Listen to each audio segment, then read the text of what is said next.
Culture Nutrition. Ils ne savaient pas que c'était impossible, alors ils l'ont fait. Bonjour à toutes et à tous. Aujourd'hui, j'ai donné rendez-vous à Laurent Couloum-Labarthe, qui est le cofondateur de Biogroup, une PME bretonne spécialiste de l'alimentation bio, qui fait des boissons fermentées, des desserts végétaux, des légumes fermentés. On va pouvoir découvrir tout cet univers des aliments bio en compagnie de Laurent. Bonjour Laurent. Bonjour Grégory. Écoute, je suis ravi de te recevoir dans Culture Nutrition, le podcast qui donne la parole aux entrepreneurs de la nutrition pour pouvoir partager à la fois ton expérience entrepreneuriale et puis ta vision de l'univers de l'alimentation dans lequel tu évolues au quotidien.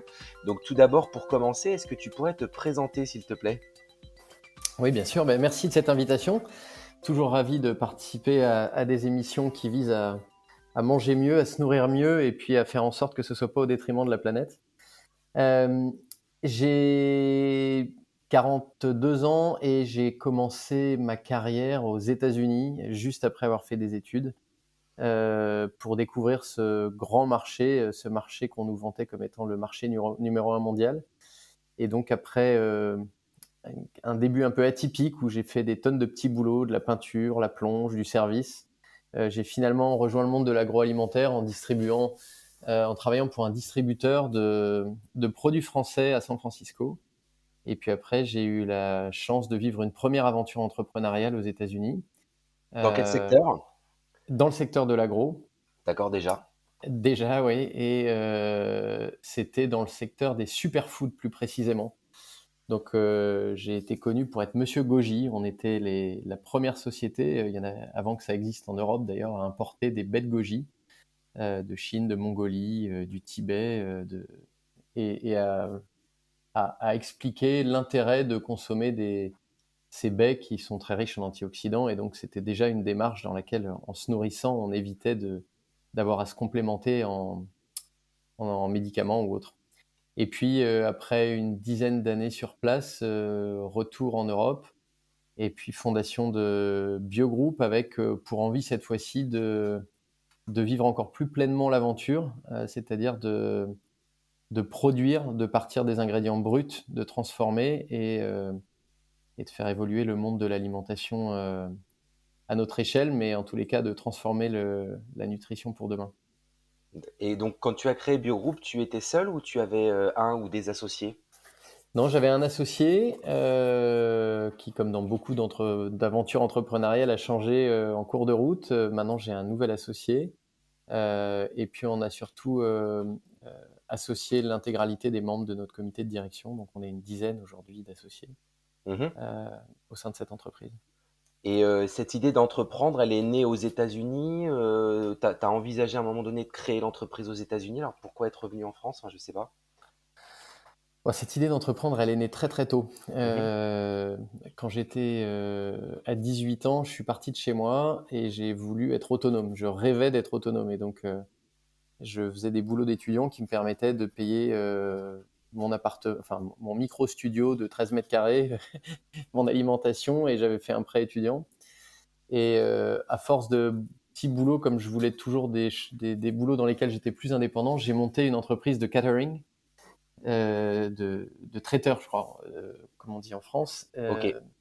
Et donc, je faisais les courses sur les marchés, j'allais préparer le repas, je servais à table, je débarrassais, quand je partais, tout était propre. Et donc, j'avais monté ma petite entreprise comme ça pour vivre en tant qu'étudiant.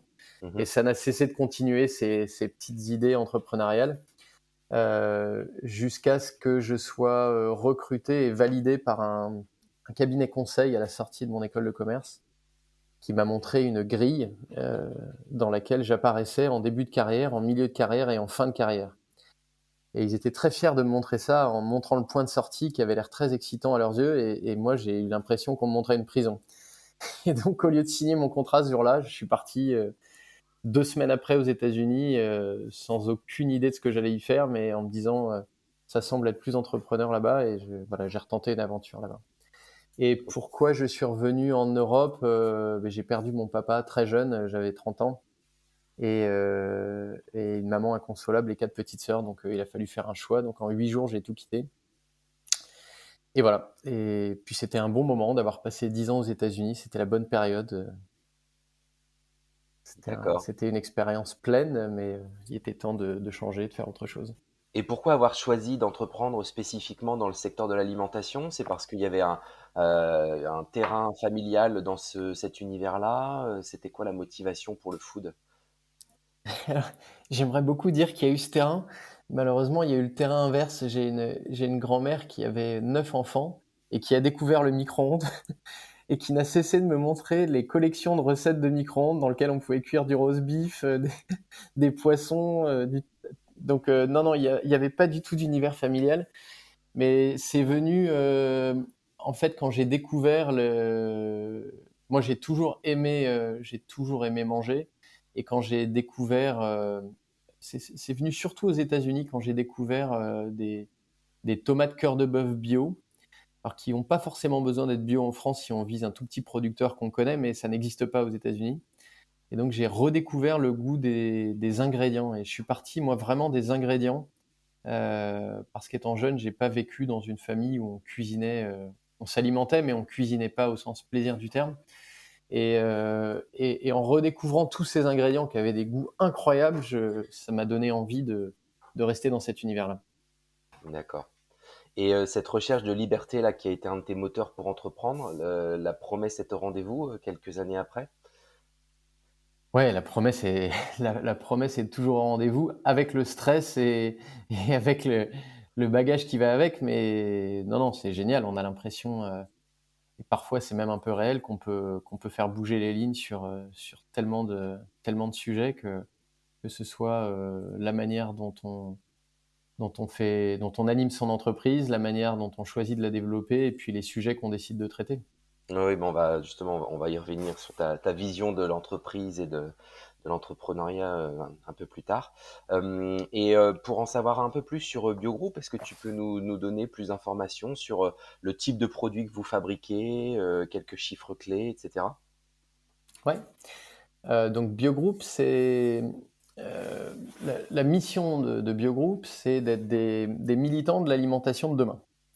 Donc c'est un titre bien vaste, mais à notre modeste échelle, ça veut dire que, on cherche à mettre sur le marché des produits qui vont, contribuer à ce que les hommes soient en meilleure santé, les hommes avec un grand H, et en tous les cas à pas, abîmer leur santé.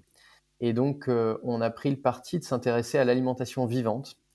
Alors pour faire un raccourci assez gros, hein, très embaumé, mais si on prend, l'après les 30 glorieuses, on a découvert la stérilisation, la pasteurisation à outrance, l'UHT, et donc en gros, on s'est mis à ingérer de la nourriture inerte dans notre corps, Mm. ou de la Pour des nourriture questions morte, sanitaires. pour des questions sanitaires, des questions démographiques, des questions d'après-guerre. Il fallait nourrir tout le monde, et on se rend compte aujourd'hui, plein d'études le montrent, mais c'est pas à toi qu'il faut que j'apprenne ça, que il vaut mieux manger une pomme crue et croquer dedans avec la peau, que de manger une compote de pommes qui a été pasteurisée à 180 degrés, ou à 100 degrés. Donc, au-delà de la tendance raw, crue, que j'ai découvert et testé de nombreuses fois aux États-Unis, il y a une tendance qui me plaisait beaucoup plus, c'était cette tendance du vivant par notamment la fermentation. C'est-à-dire, c'est des techniques ancestrales, mais qui sont pas forcément, qui n'avaient pas cette notion de culinarité au début, que maintenant on peut y ajouter, et qui permettent non seulement d'avoir des aliments vivants, mais en plus de les sublimer. Je donne un exemple dans la lactofermentation. Donc, si on part sur la base, c'est la choucroute. Mm. Et ben, ça permet de prendre le chou, de déstructurer une partie des fibres, et du coup d'ingérer, le corps ingère beaucoup plus facilement les vitamines et les minéraux qui sont contenus dans les légumes. Et c'est pareil si on fait de la lactofermentation de carottes et autres. Donc ça va au-delà de permettre de manger des produits vivants, ça permet de les sublimer et de se nourrir beaucoup plus sainement. Et D'accord. D'où donc, la spécialisation de Biogroup sur cette thématique de la fermentation.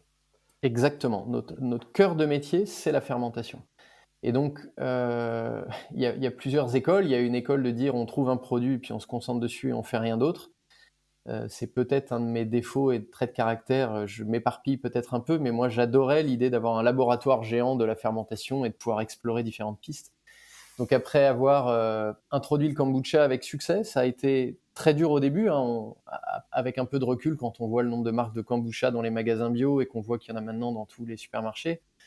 On se dit que c'est facile, mais les 4-5 premières années, quand on parlait de kombucha et que ça devait être au rayon frais, puisque c'est un produit vivant, on était entre la saucisse de Francfort et le poulet de Brest. Donc c'était pas évident. Et puis on se faisait déréférencer de partout. Et puis le kombucha était moins bon qu'aujourd'hui.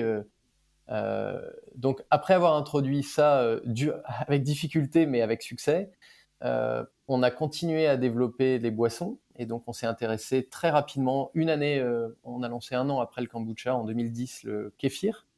Donc le kéfir de fruits, qui est un kéfir sans lactose, puisque la base n'est pas le lait mais un mélange de figues, de sucre et de citron, qui est aussi une boisson rafraîchissante et naturellement pétillante, avec une fermentation plus courte. Et puis plus récemment, sur la partie boisson, on a lancé de la ginger beer. Car la ginger beer, c'est une histoire rigolote. C'est né en c'est né en Angleterre et en Australie il y a 70 ans, où on broyait du gingembre en fin de saison quand il était plus très beau. Et puis on mettait de l'eau et du sucre et on obtenait une fermentation, alors soit spontanée, comme on a avec le cidre, hein, c'est les levures qui sont contenues dans les pommes et dans la peau des pommes qui lancent la fermentation, soit on y mettait du kéfir, soit du kombucha, enfin bon, et on faisait fermenter tout ça. Et puis en 70 ans, on est passé de ça au Canada Dry. Ah oui, le fameux. Et donc on est passé de mettre des extraits de trucs, des extraits de gingembre, de l'eau, du sucre et puis de la gazéification. Et donc, nous, ce projet de Ginger Beer, il est venu avec l'arrivée de mon associé qui s'appelle Christophe Descamps, qui était précédemment chez Euralis et puis qui était dans des grandes maisons, qui est peut-être un des 10 plus grands monsieur de la R&D en France, et qui a fait un choix de carrière assez impressionnant en divisant son salaire par 2 pour venir nous rejoindre et pour vivre une aventure entrepreneuriale et engagée pleinement. Et donc, il voyait tous ces drèches de gingembre qu'on mettait dans un compost qui va chez un agriculteur et qui permettent de faire du lombricompost. Donc, même si la démarche était là, il dit « mais c'est trop dommage ».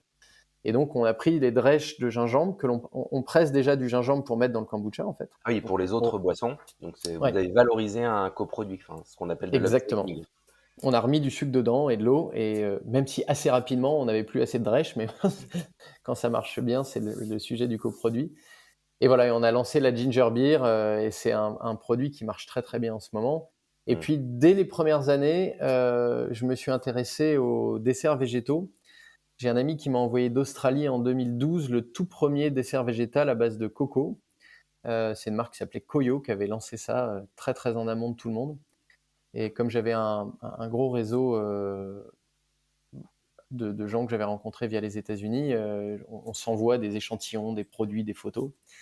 Et je trouvais ça très intéressant, l'idée d'avoir une alternative au soja et de pouvoir proposer une alternative au yaourt qui soit plus appétante, un peu plus gourmande et qui pourrait être une porte d'entrée quelque part vers une alimentation plus végétale.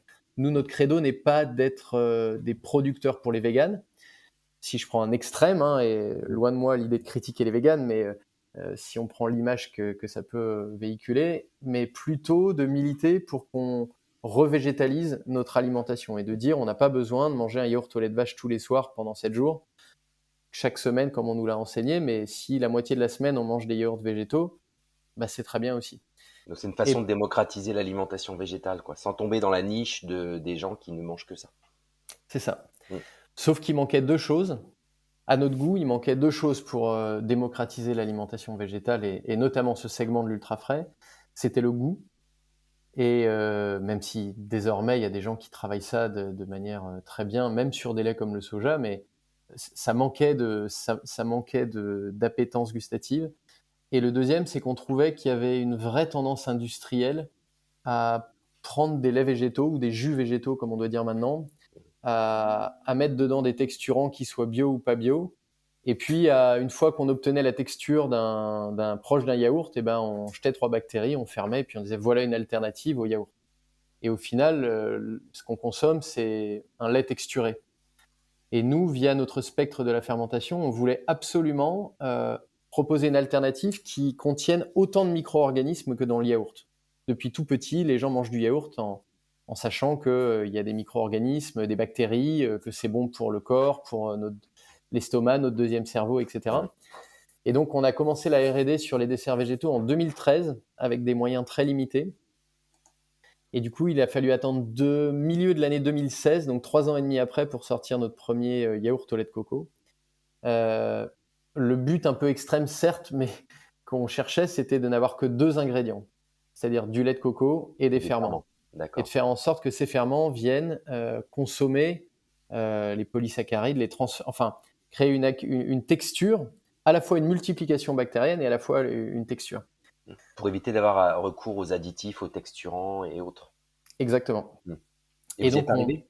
on y est arrivé, même si 2 ans après, on a fini par rajouter 1% d'amidon de manioc, parce que en fait, dans la saison de la noix de coco, au Sri Lanka, dans la coopérative équitable où on achète, le yield, les Brix, enfin la teneur en masse de la coco, elle varie pendant la saison basse, et donc il y a un relargage d'eau que moi je trouve normal, mais qui était au moins régulier pour le produit. Et donc on a fait ça, et là on est en train d'en ressortir en enlevant l'amidon de manioc, qui, même s'il est l'amidon le plus noble qui existe sur le marché, on crée notre propre amidon à partir du riz de Camargue, et donc l'ingrédient c'est du riz. Avec pour idée d'avoir quelque chose de plus local Ouais, en et de termes non transformé, parce que non le transformé. riz ne sera pas transformé. L'amidon est toujours un peu transformé quand on l'utilise. D'accord. Voilà la genèse des desserts végétaux, et puis de là on s'est dit qu'il fallait offrir un panel plus large, et qu'en fait, si on voulait vraiment démocratiser l'alimentation végétale, eh ben, il fallait que les gens n'aient pas le choix entre du soja et de la coco, mais qu'il fallait que ça soit enrichi de plein d'autres bases de lait, et qu'ensuite ils puissent choisir. Donc on a rajouté la base de riz avec du riz blanc de Camargue, et puis on a rajouté une base d'amandes avec des filets amandes uniquement Espagne ou Italie, et puis on a rajouté, il m'en manque un, l'avoine, qui est une céréale bien démocratisée en France. Voilà. Et puis on a créé notre gamme de desserts végétaux qui s'appelle Ya en réseau bio, et puis qui s'appelle Ucha végétal en grande distribution. D'accord, très bien. Et je crois qu'il y a d'autres produits fermentés qui sont venus rejoindre la gamme. Exactement. Alors plus tardivement, on s'est intéressé à la lactofermentation.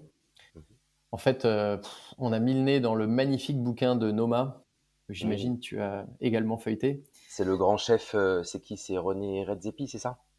Ouais, et puis c'était le meilleur restaurant du monde pendant 10 ans. Voilà, Et oui. c'est des gens qui avaient les moyens d'avoir un labo de fermentation.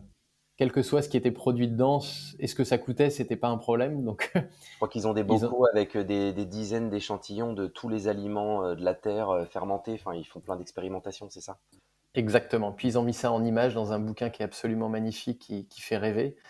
Et donc on s'est réintéressé à la lactofermentation.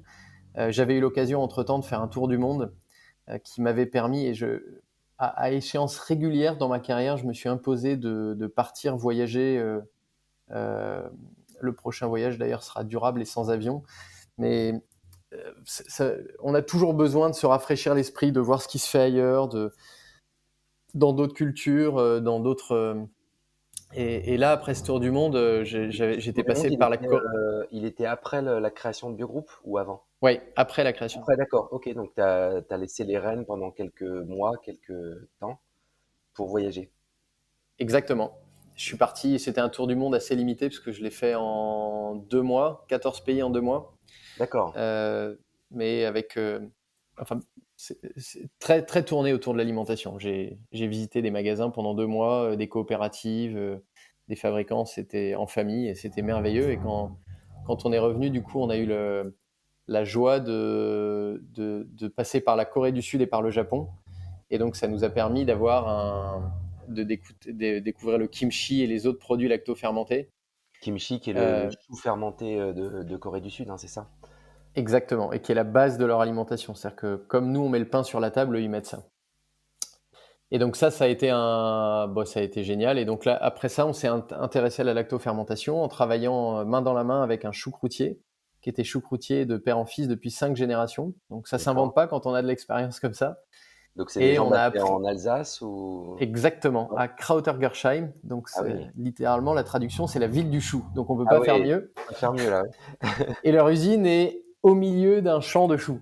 Donc c'est C'était un univers, c'est un univers génial, et donc on a commencé à diversifier au-delà de la choucroute, à faire des mélanges de carottes gingembre, de kimchi, des kimchi à la française avec des ingrédients locaux, et voilà. Et c'est une gamme qu'on a explorée beaucoup plus récemment et sur laquelle on est encore en train de phosphorer pour travailler, pourquoi pas, sur d'autres extensions comme des ketchup lacto-fermentés, tout un univers de sauces qui peut être très intéressant également. Mhm. Voilà, qui D'accord. peut permettre, le ketchup, c'est un bon exemple, au lieu d'ingérer une quantité de sel et de sucre astronomique, ça peut permettre d'avoir un goût tout aussi marquant avec des bénéfices santé induits assez géniaux. Ouais, c'est ça. Ouais, parce que la fermentation développe des arômes, etc. Naturellement. Exactement. Ok, bon bah super intéressant la gamme de produits. Et en termes de chiffres clés sur l'entreprise, combien vous êtes, c'est quoi à peu près la taille de chiffre d'affaires, etc. Alors aujourd'hui, on vient de passer, je crois, le mois dernier, le cap des 50 salariés, Très bien. avec joie. On est répartis, donc on intègre toute la fabrication. Donc on reçoit des matières premières brutes comme du sucre, du thé, un certain nombre de matières premières.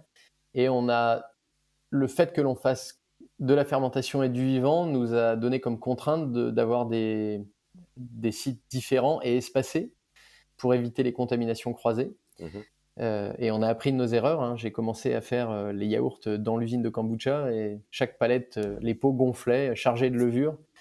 Donc aujourd'hui, on a un site principal qui traite des boissons et qui est un site assez mature, qui fait 2500 mètres carrés par 12 mètres de haut, donc est un site industriel assez mature, dans lequel on a gardé un savoir-faire assez intéressant. C'est que l'on n'a pas changé la taille de nos cuves depuis 7 ans. Donc nos salles de fermentation sont restées à l'identique, on a juste multiplié le nombre de cuves. Et à l'inverse, on a automatisé le plus possible tout ce qui était embouteillage et transfert, pour éviter un travail répétitif et pour être très efficace là-dessus. Et puis sur les desserts végétaux qui ont été lancés plus récemment, il y a 4 ans, on a des sites qui font entre 300 et 400 mètres carrés, 2 sites différents, un qui traite que de la coco et puis l'autre qui traite les autres produits. Pourquoi les autres produits? Parce que en plus de faire tout nous-mêmes, on fait nous-mêmes les laits. Donc on reçoit des flocons d'avoine, on Ah oui. reçoit du riz. Que On vous fait d'abord. pressez, mélangez avec de l'eau ou... Exactement. Mm. Et ça, c'est assez unique comme savoir-faire. Quasiment tous les industriels achètent des jus ou font faire des jus Déjà fait. végétaux dans une autre usine, même si c'est eux qui les font.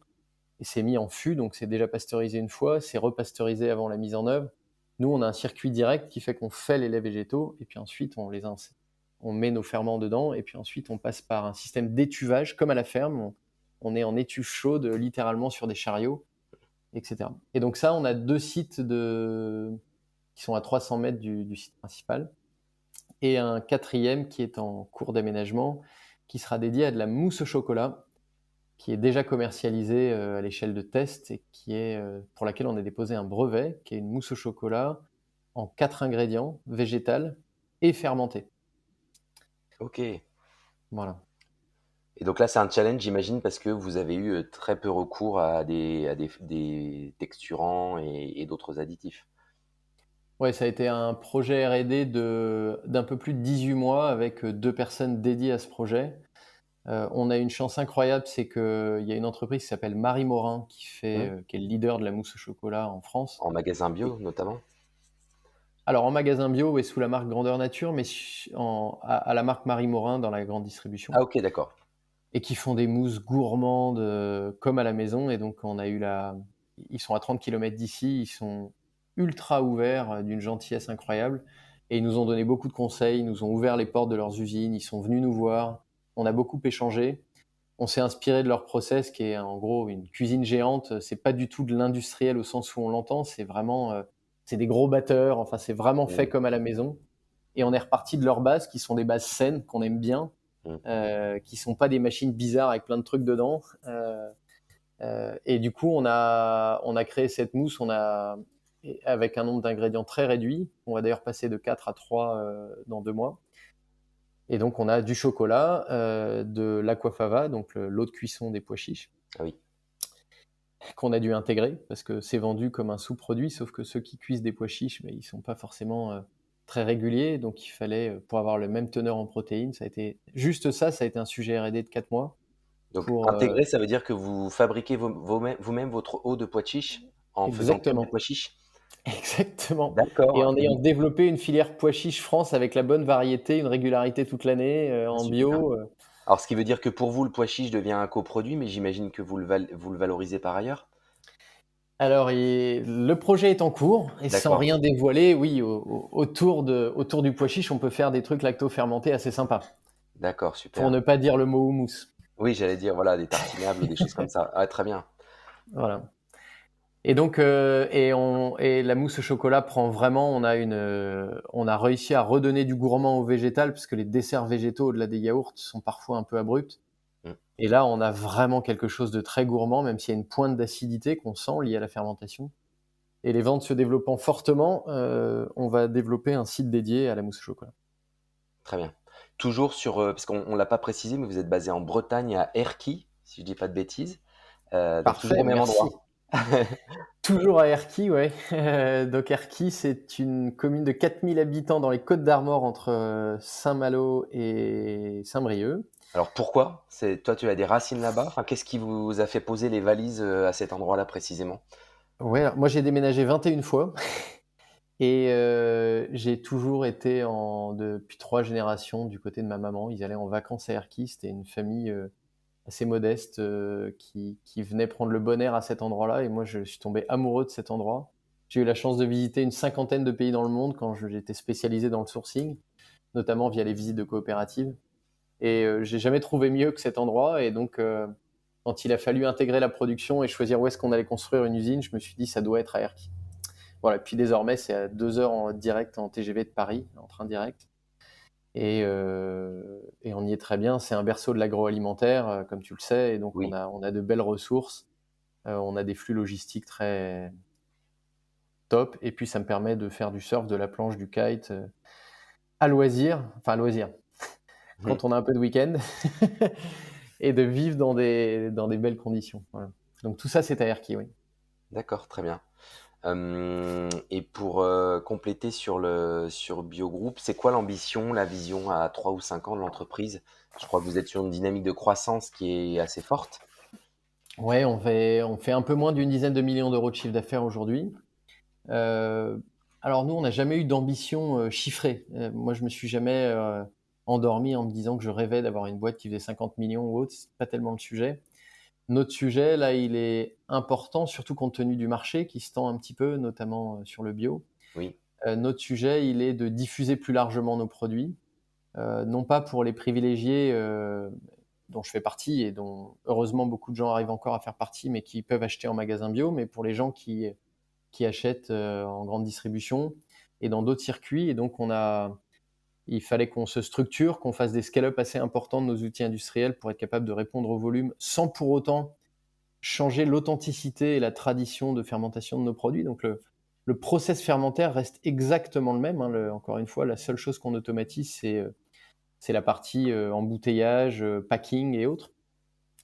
Et donc notre gros challenge aujourd'hui, c'est de passer d'une distribution qui est à 95% dans le réseau bio, en France et dans une quinzaine de pays en Europe, à la distribution dans les réseaux de la GMS et des cafés, hôtels, restaurants également. Donc on a depuis le début de l'année ouvert une cinquantaine pour l'instant on a fait ça par le haut de palaces, restaurants haut de gamme, terrasses, etc. à Paris qui ont pris nos kombucha, nos ginger beer pour faire des cocktails, etc. Et puis, en grande distribution, on est rentré chez Monoprix depuis 1 an avec un succès croissant. On est en test chez Franprix et puis on est en train de rentrer dans 2 grosses enseignes nationales également. mmh, Et on essaie de le faire avec une approche un peu particulière qui n'est pas le fait de toquer à la porte et de vendre des produits, mais d'expliquer notre démarche et de voir si les enseignes sont intéressées pour nouer un partenariat long terme autour du bio, de l'équitable, du compensé à carbone. Et en gros, l'image assez rigolote de Biogroup pour comprendre l'intérêt que ça peut revêtir pour eux, c'est qu'il y a 10 ans, tout le monde était focusé sur le bio. Aujourd'hui, le focus est pleinement sur le végétal. Et Alors après, c'est toujours un truc sur lequel on mise, mais moi, je pense que la tendance dans 10 ans sera sur le microbiote, l'alimentation vivante. C'est déjà le cas aux États-Unis depuis 3 ans, de plus en plus fortement. J'y retourne régulièrement et c'est vraiment ce qui alimente la tendance alimentaire de demain. Et donc, on est un peu à la croisée des chemins de tout ça. Mm. On l'avait pas fait parce qu'on pensait aux tendances, on l'avait fait parce qu'on y croyait. Et donc, c'est agréable quand comme ça, des envies ou des croyances, exactement, rejoignent le marché. Je sais pas qui rejoint qui, mais enfin, ça fait du bien. Ou c'est vous qui créez la tendance peut-être? Non, non, non, on est bien trop petit. Enfin, avec d'autres. C'est ça, on n'est pas tout seul. Bon, bah, ouais, non, mais ça, on est très, très convaincus, nous aussi, chez Nutrikeo, que la fermentation et tout ce qui est vivant a beaucoup, beaucoup d'avenir. À la fois pour des questions techniques, gustatives, mais beaucoup santé, bien évidemment. Énormément d'intérêt. Très bien. Bah, maintenant, je te propose qu'on regarde un peu ta vision de l'entrepreneuriat. On l'a un petit peu évoqué tout à l'heure, puis que tu nous partages ton quotidien d'entrepreneur. Donc, je sais pas, comment tu t'organises? C'est quoi ta manière de fonctionner en tant qu'entrepreneur? Je te demande pas si tu as une journée type, parce qu'on sait que ça n'existe pas chez les entrepreneurs, mais comment tu t'organises? Heureusement que je suis tout seul pour cet enregistrement parce que quand on associe le mot organisation avec moi, généralement les gens éclatent de rire autour de moi. Ah bon? Je suis entouré de gens organisés, mais j'en suis pas un. Euh, ah, alors, en fait, la volonté sur Biogroup, elle est née de créer une entreprise avec une, euh, une mission qui était un développement qui passait d'abord par les valeurs avant de passer par on va dire une croissance. Et donc, on a créé un cercle vertueux qui est toujours en vigueur aujourd'hui, articulé en 5 points. Donc, aucun de ces points n'est prioritaire, puisque c'est un cercle. Et c'est ça qui a donné lieu à la marque Karma, hein, Karma Kombucha. C'est que le karma, c'est que chaque bonne action entraîne une autre bonne action. Et donc, si on commence, l'un des points, c'est le bio. Le maître mot de ce cercle, c'est d'être cohérent. Et donc, nous, on s'est dit que si on faisait du bio, on faisait que du bio. On n'allait pas faire du bio et du conventionnel. Donc, on fait pas de prosélytisme. On n'est pas en train de dire que ceux qui font l'inverse, c'est pas bien. Nous, en tous les cas, on ne fait que du bio. Et on trouvait la réglementation un peu timide. Donc, on s'est dit qu'on allait faire du 100% bio. On s'est plein de fois mordu les doigts parce que c'est d'une difficulté sans C'est nom. compliqué. Quand on est rentré dans le domaine notamment de l'ultra frais et des desserts végétaux, tu vois que quasiment tous nos concurrents utilisent du carragénane, du xanthane, qui sont autorisés en bio par ailleurs, mais qui ne sont pas certifiables. Ça demande du coup pas mal de R&D. Ce qui fait par ailleurs qu'on a 10% de notre staff en R&D. On a 5 ingénieurs agroalimentaires dédiés à la R&D. Ce qui est beaucoup pour une entreprise de votre taille. Ouais, puis c'est un pourcentage qui n'existe pas dans l'industrie agroalimentaire. Oui, tout court, oui, c'est vrai. Mais on essaie de le maintenir.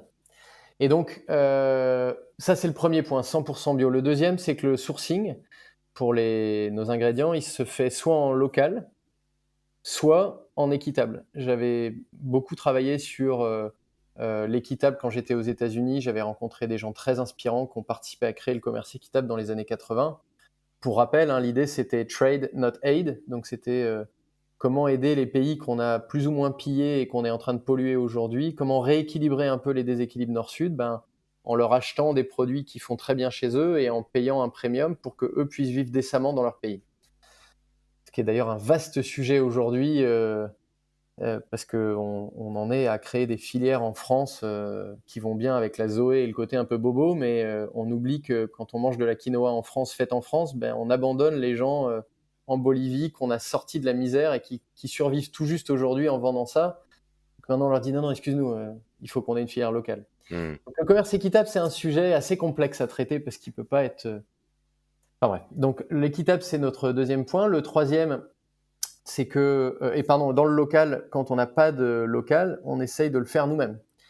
Et donc, sur les approvisionnements, on parlait tout à l'heure de l'équitable. On a une filière coco et sucre en équitable et Déméter qu'on a été créé pour la plupart. Hein, c'est nous qui les avons fait certifier équitables. Et on a des relations très proches. Je visite ces coopératives chaque année. On sait exactement à quoi la prime que l'on paye sert. Et on fait en sorte que les coopératives avec qui on travaille puissent bénéficier au maximum de ces avantages-là. Par contre, quand on regarde au hasard un ingrédient comme le thé, il n'y a que 3% des cultures de thé mondiales qui sont bio. Il n'y a même pas 10% de ça qui est équitable. Et alors, quand on veut du Déméter, on tombe dans des pourcentages où il reste 2 personnes dans le monde. Donc, on a choisi de planter du thé. Donc, on a planté 1,5 hectare de thé l'année dernière à Erquy. Aerki. À Erquy, on s'est appuyé sur des gens qui font ça depuis 15 ans pour redynamiser les cultures de thé en France. Il y avait une centaine de producteurs de thé en France en 1850. Donc, c'est des cultures qui fonctionnent en France. Et on va replanter 1 hectare cette année. Donc, ça, c'est quand c'est pas équitable et quand on essaie de le faire en ultra local.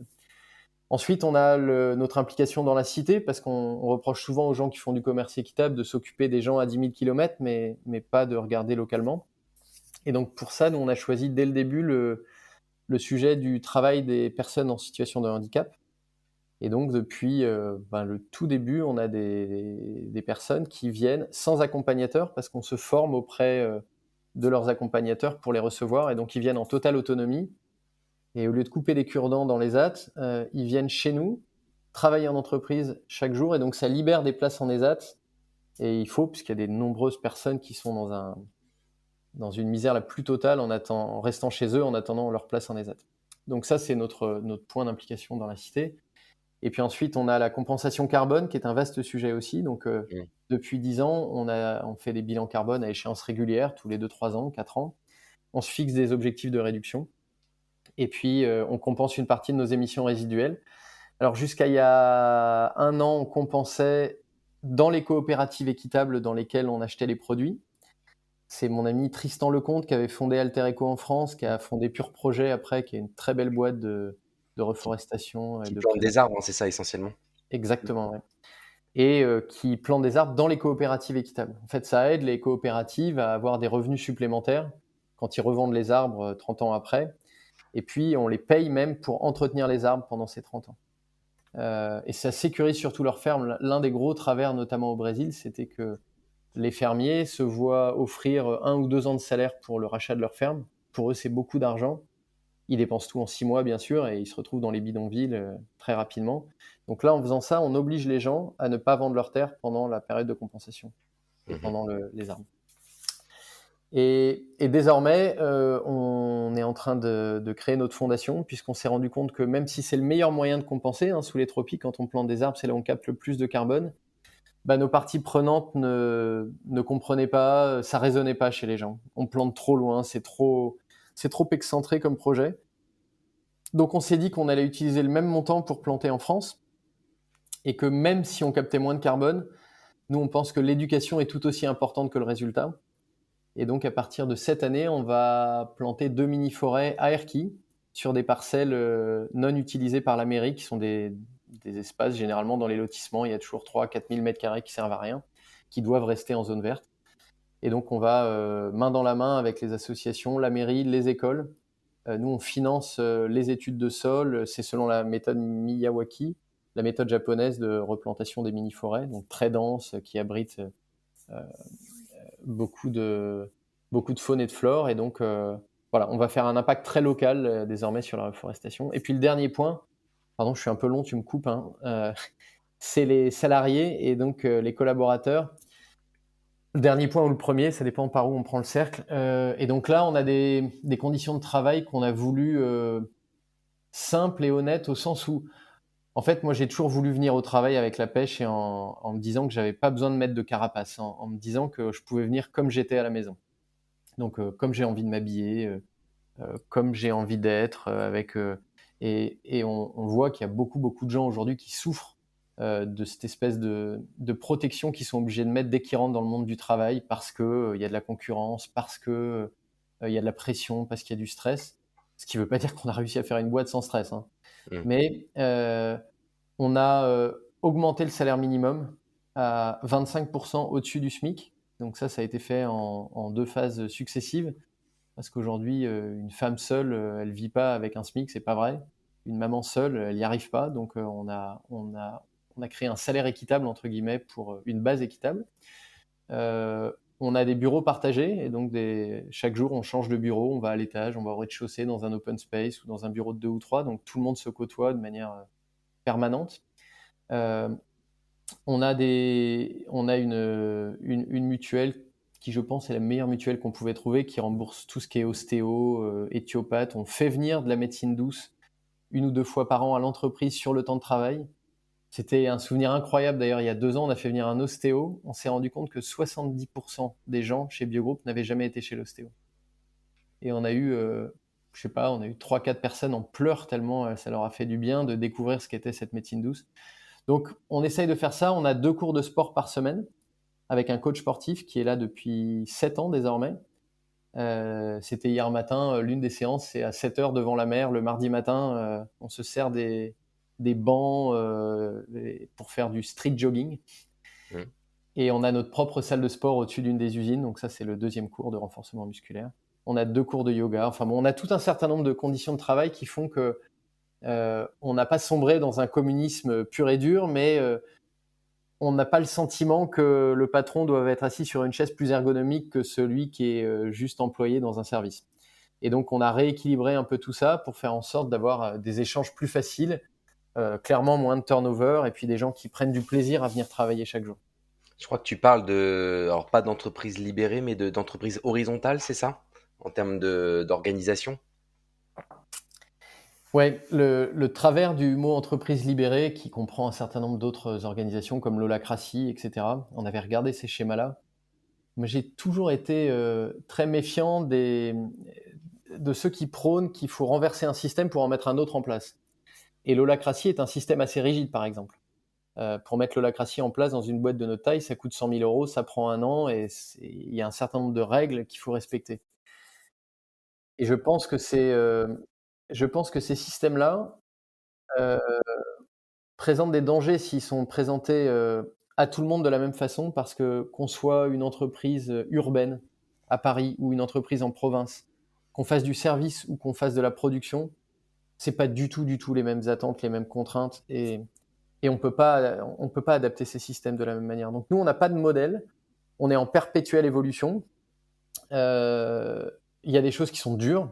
Je te parlais des bureaux partagés, j'en parle très librement maintenant, mais jusqu'à il y a encore 1 an ou 2 et ça faisait 4 ans qu'ils étaient en place, c'est très complexe. Les gens n'ont pas leurs habitudes, tu as pas un tiroir à côté de ton bureau avec tes affaires, tu dois aller dans un casier qui est déporté, quand tu as besoin de te concentrer, c'est compliqué. Enfin, ça demande vraiment des efforts pour arriver à mettre en place ce type de système et donc nous, on essaye de faire émerger, le meilleur de chacun. Donc, oui, je sais pas, on peut parler d'horizontalité. On a un codir, par exemple, on est une dizaine de personnes.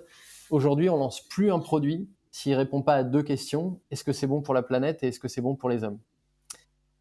Et depuis qu'on fait ça, bah, il y a un certain nombre de produits que même moi je poussais qui passent plus, tu vois? Parce que c'est des vastes questions Mmh. et on veut que ça soit une réponse unanime avant de lancer un produit. Par exemple, quel produit vous n'avez pas lancé parce qu'il n'a pas passé, ce filtre? Ah, c'est pas un produit, c'est une catégorie de produits, c'est les boissons à faible taux alcoolique. La Ah ginger oui, beer, par exemple, aujourd'hui, on en fait une sans alcool, mais on maîtrise la fermentation d'une ginger beer alcoolisée. Et donc, c'est c'est ce des qu'on appelle faibles. les seltzer, non? C'est cette catégorie-là? Ouais, alors le seltzer, c'est un peu en train de s'écrouler, mais c'est cette catégorie de low alcool, ouais, c'est-à-dire Ouais. du fait qu'il faut boire, bah, il faut baisser de toute façon la quantité d'alcool qu'on ingère, que ce soit en taux ou en quantité d'ailleurs. Mais bon, donc moi j'étais un fervent défenseur de la consommation des boissons à faible taux alcoolique parce que elles constituent une bonne alternative au fort taux alcoolique. Par contre, tu as des gens qui pensent que pour l'homme, l'alcool de toute façon est pas bon et que il y a des gens qui ont des gènes qui font qu'ils vont sombrer vers l'alcoolisme et autres. Et donc, bah, la question n'étant pas tranchée, tu vois, ça fait 2 ans que le sujet est toujours sur la table et qu'on n'a pas bougé là-dessus. Mmh. Et c'est intéressant parce que pour la planète, bah, c'est plutôt bien. C'est même Mmh. avec des coproduits, tu peux faire de l'alcool, donc il y a des Mmh. sujets très intéressants écologiquement. Et puis pour les hommes, c'est un peu plus délicat. Oui. Bon, très bien, super intéressant. Merci de nous partager, toutes les valeurs de l'entreprise et puis, tout ce qui fait son ADN. Et pour revenir sur toi, ta vie, en tant que chef d'entreprise, est-ce que tu as des routines ou des astuces à nous partager sur ta façon d'équilibrer, vie pro, vie perso? Tu nous parlais de sport aquatique tout à l'heure. Je sais pas si tu as d'autres hobbies qui te permettent de t'évader? Ouais, ouais, il y a en fait je peux t'en parler parce que j'ai fait 4 ulcères. dans ma société aux États-Unis et puis au début quand je suis revenu en France. Donc lié Toujours au bizarrement stress. au moment des bilans, si tu veux. D'accord. Donc avec un lien de cause à effet assez évident. Et en fait, il y a 5 ans, j'ai eu le sentiment d'avoir compris quelque chose et c'est ce que je coach quelques jeunes entrepreneurs de temps en temps. Et en fait, il y a une chose qu'il faut se dire, c'est que quand on est entrepreneur, on prend des risques, on s'engage, on y consacre un temps infini qui, de toute façon, mord sur notre vie privée, quelle que soit la manière dont on s'organise. Tu sais ça mieux que personne. Euh, le seul point que j'ai trouvé, c'est qu'il faut se dire que si ça marche pas, si ça s'écroule, si ça s'arrête, c'est pas la fin du monde. On aura fait tout ce qu'on a pu, et donc si ça s'arrête, eh ben, au même titre que si on change de travail, on va faire quelque chose d'autre. Et les entrepreneurs, ils retrouveront toujours du travail parce que quand on a décidé, quand on a eu la force de se dire qu'on allait entreprendre, ben, on aura le travail qu'on veut, où on veut, quand on veut. Donc la clé pour moi, c'est d'avoir réussi à me dire un jour que si ça s'écroulait, et non pas que je favorise ça, je me bats chaque instant pour que ça n'arrive pas, mais eh ben, on aura fait ce qu'on a pu. Et c'était quoi le déclic pour trouver cette clé? Ah, c'est le partage avec d'autres entrepreneurs dans différents pays et puis les échanges qui finalement te font relativiser. Et puis non, des histoires de vie parfois un peu tristes sur des entrepreneurs qui partent dans des burn-out assez Mm. graves. Mm. On n'en parle pas assez d'ailleurs, on parle souvent du côté entrepreneuriat génial, au même titre Voilà, qu'on les parle success stories. Oui. exactement. Au même Mm. titre que dans la tech, on parle que des startups qui font des milliards. On parle pas des 19 startups sur 20 dans la tech qui se sont écroulées avec les gens qui ont tout perdu. Donc, Mm. ça arrive beaucoup, beaucoup plus fréquemment qu'on ne croit. Et non, ça a été un vrai déclic, ça. Et du coup, ça va mieux. Et puis, moi, je crois que l'alimentation et le sport sont des clés essentielles. Et par sport, j'entends pas des trucs extrêmes. Chez Biogroup, on a des gens qui sont pas du tout des fans de sport, mais qui participent aux cours de sport. On s'adapte toujours au niveau de celui qui est le plus faible ou le moins aguerri. Et donc, ça peut être de la marche, ça peut être des étirements. On fait des cours de yoga nidra, tu vois, allongé en méditation. Où on peut venir habillé comme on est, on n'a pas besoin de se changer si on est gêné. Euh, donc moi, à titre perso, c'est le sport est plutôt extrême. J'ai la Donc chance type de dormir. kitesurf, c'est ça? Tu évoquais tout à l'heure? Ouais, moi je fais de la planche, du kite et beaucoup de wing en ce moment, qui est ce nouveau sport un peu C'est hybride entre le wing foil, c'est ça? exactement, Ouais. entre la planche et puis du surf, je suis très nul, mais j'en fais depuis 10 ans quand même. Mhm. Voilà. Et puis moi j'ai la chance de peu dormir, donc je me lève vers 5h30 et quand j'ai mis mon four à chauffer pour faire mon pain, ce que je fais depuis 5 ans, parce que c'est la meilleure des fermentations, je vais faire du sport avant de partager le petit-déj avec mes enfants. Je pense qu'il faut aussi savoir se préserver une plage avec sa famille. Il y en a c'est le matin, il y en a c'est le soir. Et je pense que c'est très important d'arriver à préserver ces créneaux-là et même si on empiète un peu sur sa vie familiale, d'arriver à se dire qu'on a des moments réguliers dans lesquels on partage du temps de qualité et pas du temps où on est pressé ou pas à l'écoute. Mm. Donc ça va être ça, le temps familial, c'est important. Et tu parlais également des interactions avec d'autres entrepreneurs. Est-ce que tu es actif dans des associations d'entrepreneurs? Tu as parlé aussi de coacher des jeunes entrepreneurs. Ouais, alors j'étais pas du tout actif et j'étais très méfiant de ce type d'organisation. Et puis la communauté de communes qui nous a bien aidés pour nous lancer à trouver un bâtiment et à le financer euh, est venue me chercher pour lancer la French Tech de la À bête Saint-Brieuc. Saint-Brieuc, c'est ça? Ouais, de la bête Saint-Brieuc. Donc j'ai accepté d'en prendre la présidence, même si je suis président démissionnaire depuis 2 ans maintenant. J'y suis toujours et on a réussi à en faire une French Tech très humaine et très écologique. Donc pas axée sur l'argent, sur le fort développement, etc. Mais j'ai envie de dire une French Tech de gauche. Euh, C'est pas la French Tech de la Startup Nation? Bah non, parce qu'il y a 5 milliards pour la French Tech et 4 milliards 9 qui sont dotés aux licornes. Donc si tu veux, il C'est reste pas ça, grand-chose. Je crois pour qu'il les reste PME. quelques dizaines ou quelques centaines de millions pour tout le reste. Donc non, non, on a fait une French Tech où j'ai imposé notamment que les membres du board de la French Tech coachent obligatoirement. S'ils sont membres du board, ils doivent coacher une ou deux startups dans l'année. Donc c'est pas énormément de temps et donc moi j'ai pris un plaisir infini à commencer à coacher il y a 3 ans. Des sujets très différents. J'ai coaché une boîte qui fait des poulaillers écologiques. J'ai coaché une boîte qui fait de l'aménagement de vannes. Euh, enfin bon, plein de sujets très différents et mon plus grand plaisir, c'est quand à la fin d'une session de coaching, les gens disent oh, mais on a gagné 3-4 mois juste à faire cette session. Mmh. Et là-dessus, malheureusement, il y a deux choses qui freinent un peu le coaching en France, c'est que soit c'est fait par les pouvoirs publics qui mettent beaucoup de moyens au service du coaching. Malheureusement, pas tous ceux qui coachent dans les pouvoirs publics sont, j'ai envie de dire, ont les armes pour le faire parce que la plupart ont jamais bossé en entreprise. Mmh. Et donc, je suis pas certain que l'ensemble des conseils qui soient donnés soient visés. Et puis, l'autre partie, c'est que malheureusement, ceux qui coachent souvent sont des personnes à la retraite, et j'ai rien contre les personnes à la retraite, mais qui passent 80% de leur temps de coaching à raconter leur gloire passée, et que c'est pas du tout adapté, et qu'aujourd'hui, le coaching, c'est surtout de l'écoute. C'est d'écouter les gens et de les faire parler, et généralement, juste en parlant, ils arrivent à faire émerger ce qui va ou ce qui va pas. Mmh.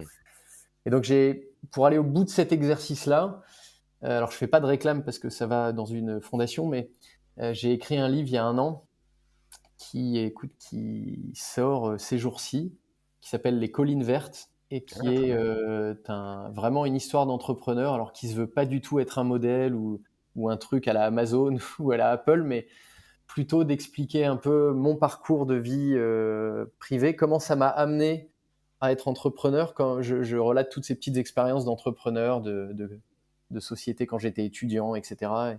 Et je relate surtout les aventures négatives, les heurts, les difficultés que j'ai eues, mais aussi les joies. Et puis, il y a une espèce de fil rouge avec Biogroup pour expliquer comment toutes ces expériences ont été mises au profit de la création de Biogroup et comment c'est un peu une espèce d'aboutissement de ce que j'ai réussi à faire, ce que j'ai appris. Et l'idée, c'est pas de dégoûter les gens, c'est surtout de leur donner envie et de montrer que moi, je suis parti sans moyens et que c'est pas des histoires qu'on lit que dans les contes, qu'on peut partir de rien et puis y aller progressivement si on n'a pas envie d'être milliardaire ou de conquérir le monde, mais si on a juste envie de faire les choses différemment, d'aller avec la banane au travail tous les matins, c'est une espèce de livre comme ça. Et puis si j'en vends, écoute, le peu que je vendrai, ça ira à la fondation de Biogroup qui plante des arbres. Donc Super. Et donc voilà. là, ça sort prochainement, hein, c'est ça? Les Collines Vertes? Les collines vertes, ça vient de sortir, ouais, je crois. Ah, très Pas bien, eu le bah, temps d'aller sur internet, mais je crois que ça vient de sortir. Dans je vais toutes les le librairies, c'est commandable. J'encourage OK. plutôt les gens à aller chez le libraire. C'est sur les plateformes connues des libraires, donc ils peuvent l'avoir sous 24 heures. Ah, top, top. Et tu as trouvé le temps cette année d'écrire ce livre? Écoute, j'ai écrit ça l'année dernière et j'ai trouvé le temps cette année de l'envoyer à des éditeurs. Très bien. Et je l'ai écrit en 6 mois, Mmh. parce que je me suis dit que sinon je n'irais jamais au bout du projet. J'ai pris un coach qui n'écrivait rien, qui ne corrigeait pas les fautes d'orthographe et autres, mais qui relisait et qui m'aidait à voir s'il y avait de la cohérence ou de l'incohérence. Structuré, oui. Et donc j'ai passé 6 mois, j'écrivais une quinzaine d'heures par week-end, donc c'était quand même assez dense. À la fin, ma femme m'a dit: «Écoute, c'est le bouquin ou nous». Mmh. Mais moi j'ai trouvé ça un luxe incroyable. Ah, Autant super. lire, tu peux te mettre dans un livre en 15 minutes. Écrire, il faut vraiment y consacrer du temps, rentrer dedans, et donc c'est un luxe infini de pouvoir écrire, Mmh. se perdre dans l'écriture comme ça, c'était génial. Mmh. Non, bah, bravo parce que c'est vrai que, bah, déjà c'est beaucoup de travail, mais en plus ça permet de mettre en lumière en effet, je pense les parcours des entrepreneurs, à la tête de PME, qui font ce que j'appelle la vraie économie. C'est des boîtes, qui sont saines, qui ont du sens, qui font de la rentabilité, qui font de la croissance, qui sont pas des licornes pour autant, qui sont pas à la une des journaux, tous les 4 matins forcément. Mais c'est bien de mettre ça en lumière parce que en vrai, le tissu économique français, il est quand même beaucoup là aussi. Donc c'est top. Ouais, bah merci. Et puis on n'arriverait pas à faire tout ça sans des financiers, hein, j'ai envie de dire, malheureusement et heureusement, parce que il n'y a pas de modèle qui se fasse, je te dis, à part si tu pars avec beaucoup de mise de départ, mais on a levé des fonds à plusieurs reprises, j'en parle aussi, c'est des moments pas faciles, mais c'est des moments enrichissants. Et la clé, c'est de plus en plus de ne pas se fier au titre du fonds, parce que autant il y a des fonds impact qui sont vraiment géniaux, autant il y a des fonds impact qui font du greenwashing et qui sont C'est que de pires que les fonds l'affichage. traditionnels. Mmh. Et j'ai envie de dire, c'est comme les banques, ça dépend de la personne que tu as en face de toi. Et donc, on a eu la chance dans notre parcours, et là, on vient de finir une levée de fonds récemment. On a eu la chance de rencontrer des gens qui sont à l'écoute, qui consommaient déjà nos produits, qui passe pas une semaine sans aller voir 3 magasins en m'envoyant des photos en disant: «Mais là, il y a pas de produit, là, il n'y en a pas, mais j'ai parlé de la mousse à quelqu'un» et donc je pense qu'on peut arriver à ne pas segmenter, si tu veux, l'économie comme certaines personnes essaient de le faire entendre, où il y a les bons d'un côté, les méchants de l'autre. On peut arriver à réconcilier tout ça autour de projets qui font du sens. Mmh. Je pense que la clé du sujet, c'est pas comme on enseigne beaucoup en école de commerce de comment on va faire de l'argent, c'est de trouver un projet de vie, un projet qui fait du sens pour l'avenir. Et quand tu as une cohérence comme ça, sous beaucoup d'aspects, eh ben, généralement, on arrive à rallier des gens qui veulent faire progresser ces projets. Mmh. Très bien. Et par rapport au marché sur lequel, tu es présent, donc qui est l'alimentation et le bio, et c'est quoi ta vision, de ce marché? C'est quoi ta vision de l'évolution? Donc on a parlé un peu d'alimentation vivante tout à l'heure, mais voilà, c'est quoi ton interprétation aussi des chiffres, du circuit bio qui sont pas très bons en 2022? Écoute, il y avait une étude sur le circuit bio qui est sortie hier, là, un analyste qui disait qu'ils ne sont pas très bons en 2022, mais que si tu enlèves la période exceptionnelle de Covid qui a été très bénéfique, au final, en fait, on est sur une tendance croissante. Faiblement croissante, mais croissante quand même. Donc, cette période est exceptionnelle. On sait tous que l'alimentation, ça peut pas s'arrêter. Les gens ont besoin de manger, les gens ont besoin de manger sainement, et donc, on a clairement une période inflationniste, les crises qu'on connaît, mais sur le long terme, je suis pas très inquiet.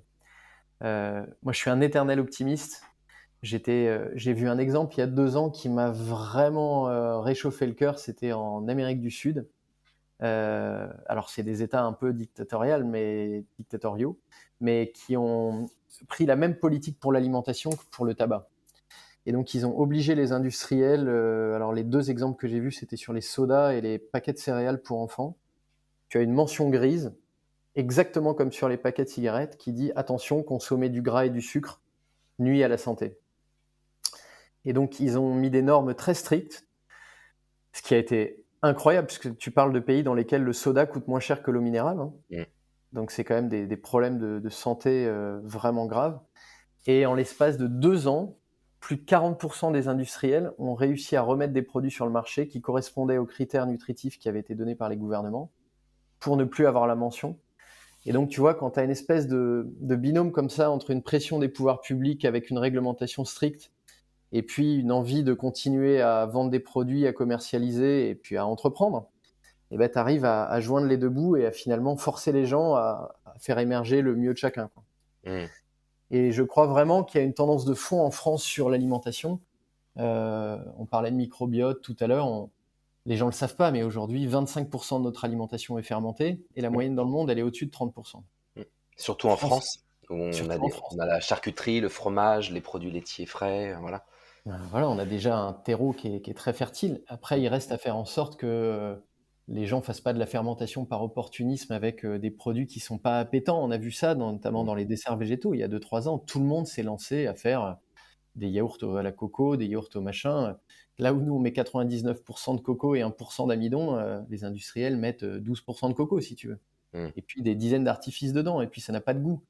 Et donc, on fait l'erreur souvent de ne regarder que l'attendu, le marché, le prix, la marge, et pas cet aspect éducation et démocratisation. Donc nous, on va Mmh. essayer de continuer à militer pour donner envie aux gens de changer légèrement leur alimentation, mais avec un impact énorme à la fois pour leur santé et puis pour la planète. D'accord, très bien. Bon, on l'a vu, il y a pas mal de nouveaux produits qui sont dans le pipeline. C'est quoi pour toi l'aliment, de demain, idéal, que ce soit chez Biogroup ou ailleurs? Heu, Qu'est-ce qui fera l'alimentation de demain, l'alimentation du futur? Je pense que ça va passer par la fonctionnalité. Je pense que, aujourd'hui, l'information va tellement vite. J'ai 2 adolescentes, donc je suis largement dépassé, hein, mais que si on s'adapte pas à ce besoin d'information, on n'y arrivera pas. Et donc de faire de l'alimentation vivante, ça suffit pas. Il faut aller plus loin, et quand je dis aller plus loin, il faut expliquer aux gens ce que ça induit. Mmh. Et donc, notamment, on est en train de travailler, nous, alors avec la réglementation en vigueur en France, hein, qui est l'une des plus strictes. J'ai envie de dire tant mieux, parce qu'aux États-Unis, tu peux marquer qu'un produit soigne le cancer.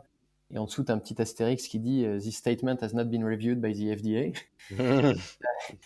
Donc en France, c'est assez strict, C'est mais interdit. on est en train de travailler avec des conseils réglementaires pour afficher le nombre de micro-organismes qu'on a, pour expliquer la diversité de la flore bactérienne qu'on a dans nos produits. Donc si tu veux, moi je pense qu'on va s'orienter vers un monde où les gens, en plus du Yuka et ces applications qui sont très bien et qui avancent bien, le Planet Score, etc., euh, vont avoir envie de savoir en quoi ça contribue à leur santé. Ou en tous les cas, en quoi ça ne nuit pas. Et je pense que ça passera par là. Très bien. Quitte à aller même sur des aliments à promesse qui vont peut-être mettre en avant une fonction de tel micro-organisme sur l'immunité, sur la vitalité ou autre, tu penses? Bah, tant que ça respecte la réglementation qui est Mmh. très stricte et qui fait en sorte qu'il y ait des études qui soient faites pour avoir le droit de mettre ça, oui, je pense qu'il faut le faire, oui. Mmh. Ouais. D'accord. Toujours en lien avec l'alimentation, mais plutôt d'un point de vue personnel, tu nous as parlé du pain tout à l'heure, mais de façon générale, qu'est-ce que tu manges et qu'est-ce que tu donnes à manger à ta famille? Le pain, écoute, c'est devenu une vraie passion. Ce matin, j'ai fait un pain nordique, tu vois, à base de seigle, de grand épeautre et des tonnes de graines qui sera prêt Ouais, demain. d'accord. Donc c'est du Euh, pain au levain, j'imagine, bio? Ah oui, Et c'est du pain au levain, bio, variété ancienne, que j'achète chez un boulanger paysan.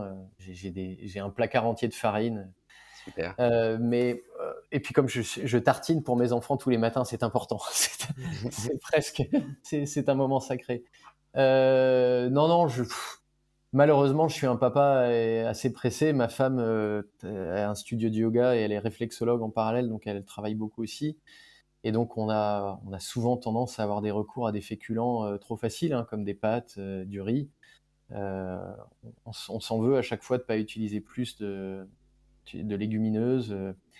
On a la chance de manger beaucoup de poissons parce qu'on est en bord de mer. Mmh. Euh, non, moi, j'essaie de donner du goût à mes enfants. J'essaie de leur apprendre le goût. Mmh. Et donc, je dois passer 4-5 heures dans la cuisine par week-end. D'accord, donc ça Je, passe par la cuisine et le partage de la pratique culinaire, c'est ça? Ouais, Mmh. exactement. Et puis en saison surtout. Tu vois, le week-end dernier, on a fait 2 kilos de cèpes. On est parti en famille. Il faut les traîner, les ados, chercher les cèpes en forêt Ouais. le dimanche après-midi. Mais tu vois, je prends le soin de faire une omelette bien baveuse, avec un peu de gourmandise, avec un peu d'huile de truffe. Et puis on déguste ça en famille et tout le monde comprend l'intérêt d'avoir été chercher les champignons. On fait la même chose au moment des confitures de mûres. Je pense quand on vit au rythme des saisons comme ça, on arrive à trouver des choses tellement gourmandes, les châtaignes au coin du feu, ça crée plein de moments de convivialité. Mmh. Et je pense qu'autour de l'alimentation et de la nutrition, on peut trouver des moments de rassemblement qui sont essentiels à mon avis. Oui, qui sont encore très forts en France et qu'il faut absolument conserver puisque toute cette dimension conviviale de l'alimentation, c'est un des remparts contre la malbouffe, donc Exactement. hyper important bien sûr. Sinon j'avais 2 questions que j'ai l'habitude de poser à mes invités. La première, c'est comment tu te maintiens en veille sur le secteur de la nutrition, de l'alimentation? Tu l'as un peu abordé tout à l'heure avec les voyages. Est-ce qu'il y a d'autres sources d'inspiration que tu utilises? Alors, je suis pas très bon et pas très assidu à lire des newsletters, des blogs, des machins comme ça. J'essaie de m'échapper des écrans dès que je peux. Du coup, le moyen que j'ai développé, c'est que aux États-Unis, la principale caractéristique de ma fonction dans l'entreprise, c'était le sourcing. Et donc, je passais, alors c'est indécent de le dire maintenant parce qu'on n'avait pas cette conscience-là à l'époque, mais je volais 250 000 miles par an et j'étais chaque mois dans 2 pays différents. Et donc, j'ai noué des contacts assez forts avec des coopératives, avec des gens qui travaillent dans l'agro, et j'ai beaucoup d'échanges par mail. On s'envoie beaucoup de photos de rayons, on s'envoie beaucoup de. Et généralement, quand je reçois des informations de cette nature, je vais faire des recherches à ce moment-là sur Internet, et là, je tombe sur des blogs, sur des gens qui l'ont travaillé. Et la manière dont on fonctionne avec mon associé, qui est tout aussi passionné, voire plus que moi, de cuisine, c'est d'ailleurs assez dangereux parce qu'il faut faire de plus en plus de sport pour pas prendre de bide. Mais c'est de, c'est qu'on fait toujours une période d'incubation sur notre temps libre pendant nos week-ends sur des produits, des projets qu'on découvre, qu'on se fait goûter. Et puis quand on sent qu'il y a un potentiel, ensuite on intègre ça dans notre service R&D. On essaye d'avoir une dizaine de projets par an. On en retient généralement 1, 2 ou 3, et puis on en sort un, on va dire. D'accord. Et donc la veille passe plutôt par là. Et lui est plutôt quelqu'un de très organisé. C'est une personne qui va lire les modes d'emploi, tu vois. Donc c'est quelque chose qui m'a Mmh. toujours beaucoup impressionné. Et donc il est très très au fait. Il a un réseau incroyable dans tout ce qui est R&D. Et donc avec ces deux facettes-là, on arrive à couvrir pas mal de veilles sur l'agroalimentaire. Ouais, très bien. Tu évoquais tout à l'heure, comme source d'inspiration le livre de Noma sur la fermentation. Est-ce qu'il y a d'autres livres comme ça sur l'alimentation qui t'ont marqué? Écoute, il y a un livre qui vient de me marquer que j'ai lu la semaine dernière sur le pain, pour rester dans le même sujet. Qui est une dame qui est probablement la plus grande expertise dans ce domaine-là que j'ai connu, et qui a réussi à faire un livre très facile sur le pain, en expliquant à la fois la fabrication du levain, en expliquant les différents ingrédients.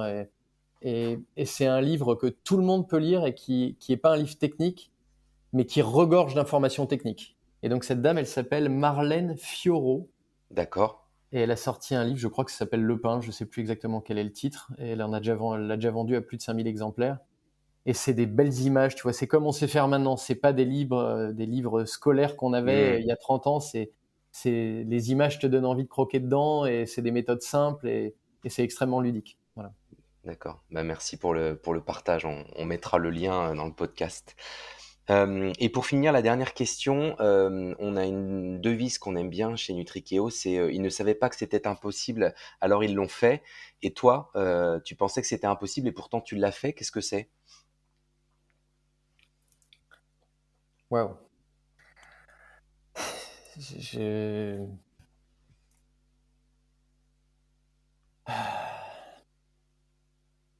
Écoute, c'est très compliqué de répondre à cette question. On me reproche tout le temps d'être beaucoup trop optimiste. Je crois jamais que rien n'est impossible. Mmh. Mais je pense que c'est de voir le sourire sur le visage de certains salariés qui ont passé 40 ans dans des boîtes, tu vois, dans des abattoirs, dans des boîtes agro absolument horribles, et de les voir chaque jour avec le sourire ici, et de les entendre parler de leur expérience d'avant et à quel point ça a changé leur vie. Je pensais pas y arriver à un nombre aussi grand, en fait. Tout le monde me Mmh. disait: «Tu verras, avec 10 salariés, c'est normal, tu peux faire ce que tu veux. Avec 20, tu verras, c'est normal». Et là, on vient de franchir le cap des 50, et j'ai le sentiment que, moi, je dirais pas à 100%, t'embarques jamais tout le monde, mais à 90%, on a des gens qui sont transformés et qui iraient pas ailleurs, tu vois, qui sont vraiment heureux, et qui ont trouvé des conditions de travail qui sont saines. Mmh. Bon, bah, très bien, c'est un super accomplissement ça. Ouais, c'est in progress. Bon, bah, on se reverra quand vous serez 100, 200, puis tu nous diras si ça continue de bien fonctionner, mais il y a pas de raison. Avec plaisir. Pour le mot de la fin, où est-ce qu'on peut te retrouver sur les réseaux? Où est-ce qu'on peut te suivre? Où est-ce qu'on peut te rencontrer? Alors, on peut me rencontrer à Erquy, sur Ouais, l'eau la plupart du temps. d'accord.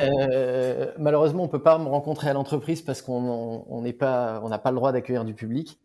Et je n'ai pas de réseaux sociaux, mais l'entreprise en a.